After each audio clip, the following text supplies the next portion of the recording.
Hi, everyone. Welcome back to our weekly study. I'm glad that you're joining with me.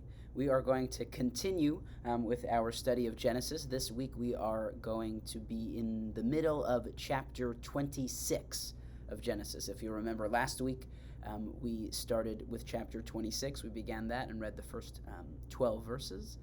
And that was a chapter that is focusing solely on the life of Isaac. If we'll remember from last time, this is what I mentioned. This is the only time, the only chapter in Genesis that focuses on just solely, exclusively Isaac's life. Last week we began with various questions or exploring what it means for Isaac to be Isaac. In what ways does he follow in Abraham's footsteps? In what ways is he his father's son? And in what ways is he individuating? Is he becoming his own person? And so we thought about that in terms of Isaac and his own character, but then we thought about that with ourselves as well. So we'll continue with that thought process as well as we look to these next few verses of chapter 26. So please stick with me and join along as we read through these verses, both on the screen and through you'll hear my voice, and then we'll have a chance to reflect on them as well. Isaac sowed in that land and reaped 100-fold the same year. The Lord blessed him, and the man grew richer and richer until he was very wealthy. He acquired flocks and herds and a large household, so that the Philistines envied him. And the Philistines stopped up all the wells which his father's servants had dug in the days of his father Abraham, filling them with earth.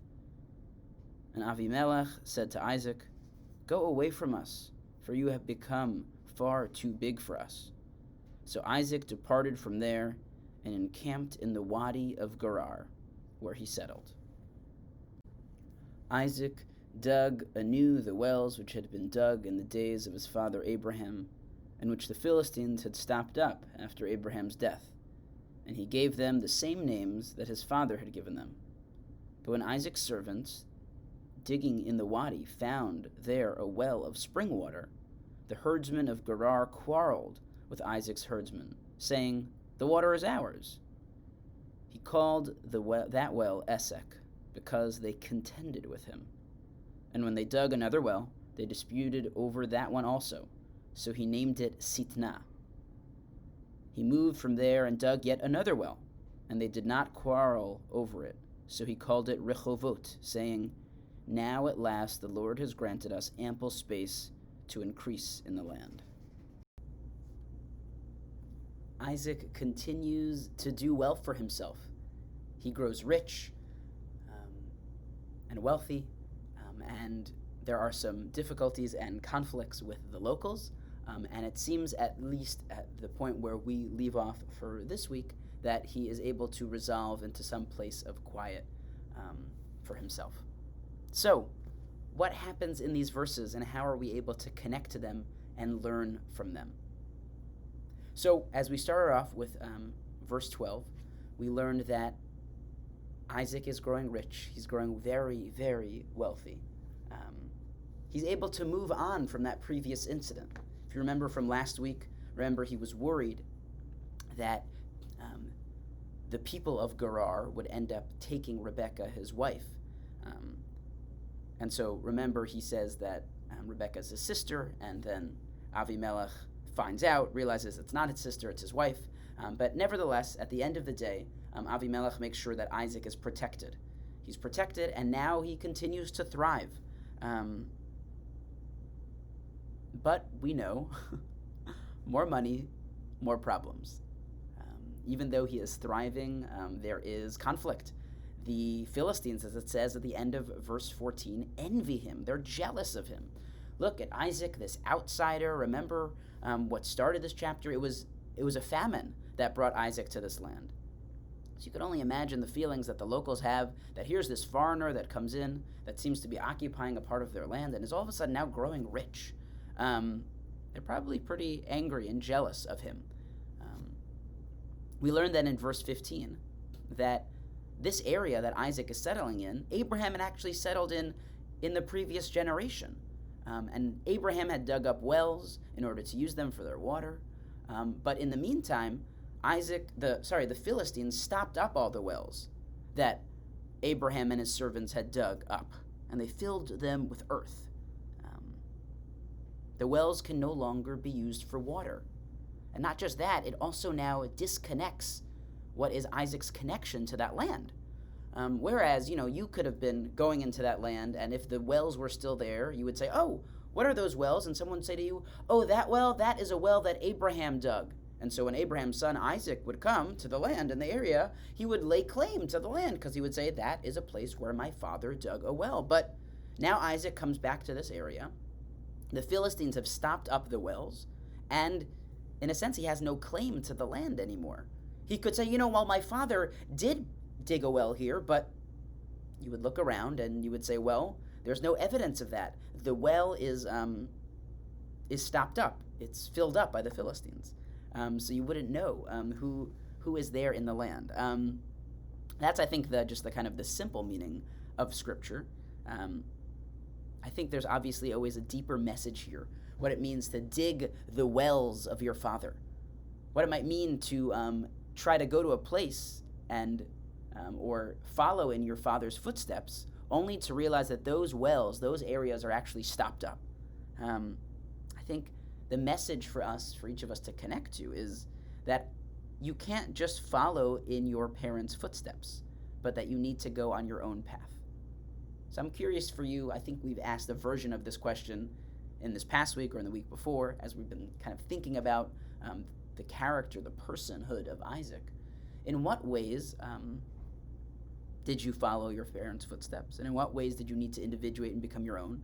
Was there a moment when you realized you were trying to follow in your parents' footsteps, but it didn't work? You got to that moment or that place, and the wells were stopped up, and you needed to go on your own path.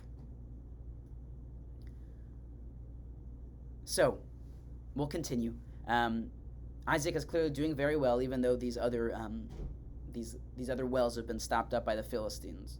You can imagine they're also in response to, they don't want to make sure that Isaac keeps on taking over parts of the land and getting more and more successful. They want to kind of block him out of the land. So even to such an extent that in verse 16 we learned that Avimelech, right, the king of the Philistines in that land of Gerar that we had met last week and remember talked about, it was the same guy also in chapter 20 of Genesis, says to Isaac, you gotta leave.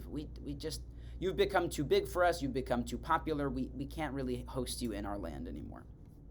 So Isaac listens, and he goes to the Wadi of Gerar. So I guess a little bit outside of the city. Just a helpful note here, which I think just adds to the meaning of the scripture here. A wadi is a dry riverbed. So he goes to a place where it's not going to be so seemingly so successful.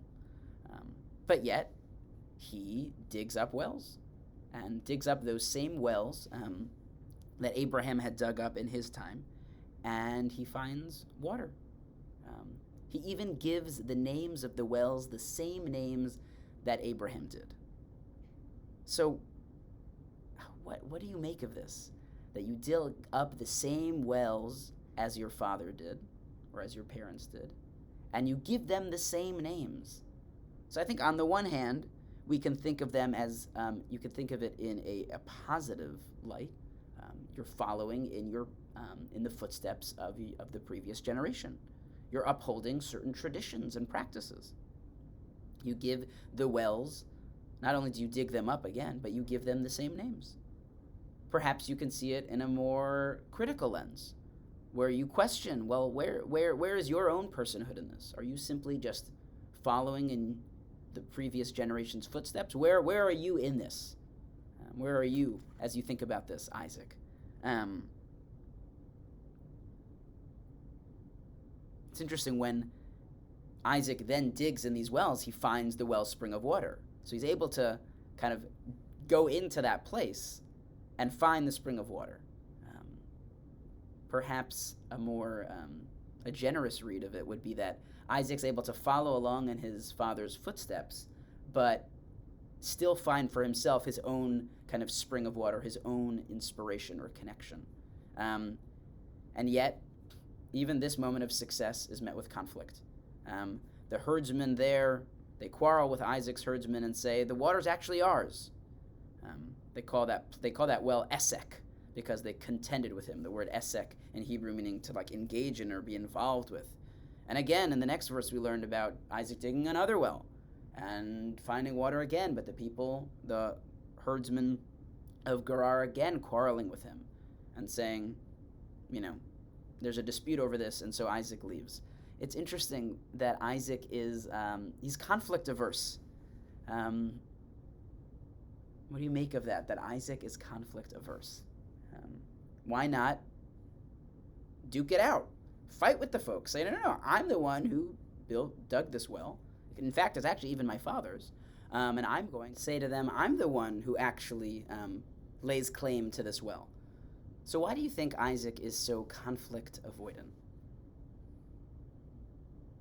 Do you think there's something that we can learn or know about Isaac's personality or life that would make him averse to this conflict? Would make him want to just kind of retreat? Well, one idea I am thinking about, wondering what you think, is that Isaac went through some trauma in his life. Remember, it wasn't so long ago that his father tried to sacrifice him. And so perhaps that has left a mark on Isaac as someone who does not want to enter into conflict with other people. And so maybe the moment that he senses some type of disagreement, some type of conflict, some type of difficulty with someone else, he backs away. Interesting. Finally, though, we learn here in verse 22 that Isaac finds this place called Rechovot. The Hebrew rachov or rachav means wide or open. So a sense that finally he's able to kind of settle into an area peacefully. He finds a place of expanse, right? A place where he can kind of just deep breathe in and breathe out and just be there and settle.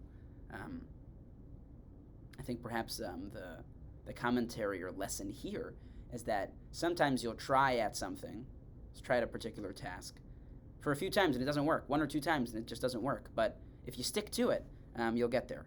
Even if it might be the same exact thing, it may bring different results. That somehow the first 2 times they don't work, but the third time is a charm. Well, I'm glad that you joined me. I hope you appreciated this study of these verses. And next week we'll continue. Hopefully we'll wrap up chapter 26 and go on from there. So have a good day, everyone, and I'll see you soon.